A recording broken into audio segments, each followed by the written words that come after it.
the face of a dried fig, and she's missing so many teeth, and she always carries a broom, so people think she looks like a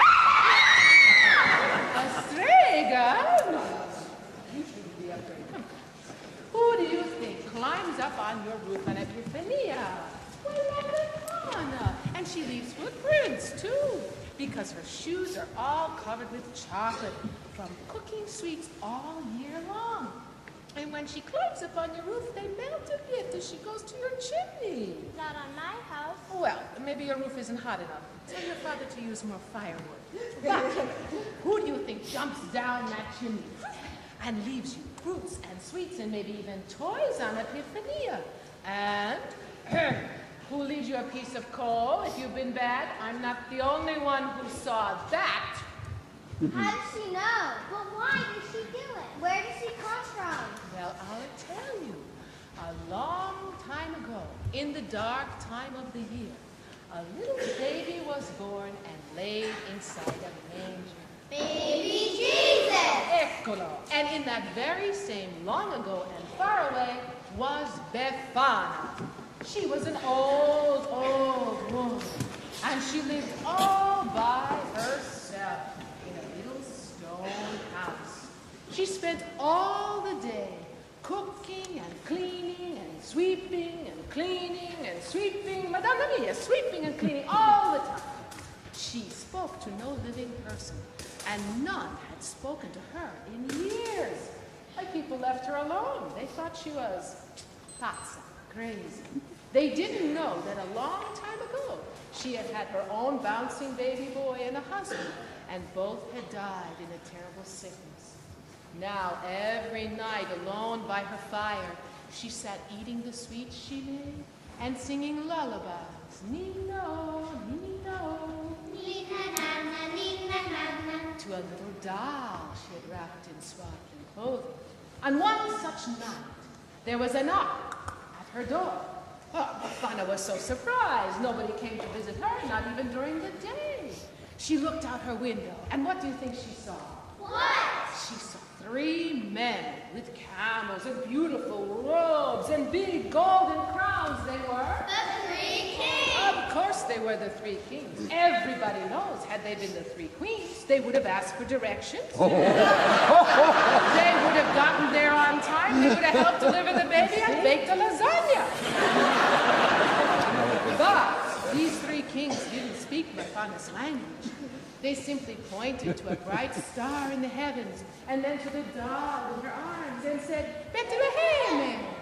Bethlehem! Oh, Befana looked at them and said, I don't know what Bethlehem is, and I don't know why you're here. And you cannot have my doll, so go away. And the 3 kings left.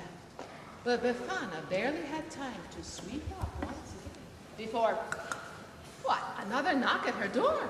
She looked out her window, and there was a shepherd with a little baby lamb. The shepherd told Befana that the angels had told him that a little baby had been born who would be a king for all people, even shepherds and old ladies. And could he please come in? He was bringing a gift to that babe, and he wanted to warm himself by the fire, for he still had a long way to go. Well, Befana couldn't believe it, but she asked into her house somebody who listened to angels. And he sat by her fire and was warmed. And Befana was warmed by his company. After a while, the shepherd said to Befana, Befana, why don't you come with me? We go together to see that child. But Befana said, oh no, not me, because, well, for number 1, I'm too old, and for number 2, I have my sweeping, and number 3, I'm afraid of the dark. And the shepherd said, no, Befana, you're not too old. And as for your sweeping, forget about it. And we can keep each other company as we travel in the dark of the night. But Befana just clutched her doll all the tighter and said, no, I can't go, and I won't go. So the shepherd left. And Befana swept up one last time before going to bed. But could she sleep? No. Oh, that star was so bright, and she tossed and she turned, and she tossed and she turned, thinking about that baby. And finally, just before dawn, she decided she would go and see that baby. She put away her doll. She found some toys that had belonged to her own son. These she put in a basket along with sweets and fruits. And then she threw open the door to the dark night. But wait, what about that new mother? Maybe she would need some help cleaning up? So Befana brought her broom too. And then she went out into the dark night looking for the path that the shepherd and the kings had gone on. Oh, but she couldn't find it, so she just started to run. Why, she outran that bright star. She outran the morning until, miracolo, she was flying. She never found that child.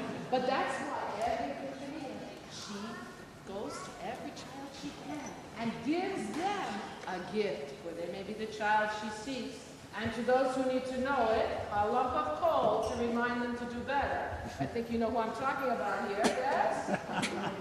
So will you do as your Zia tells you and be good? Bene,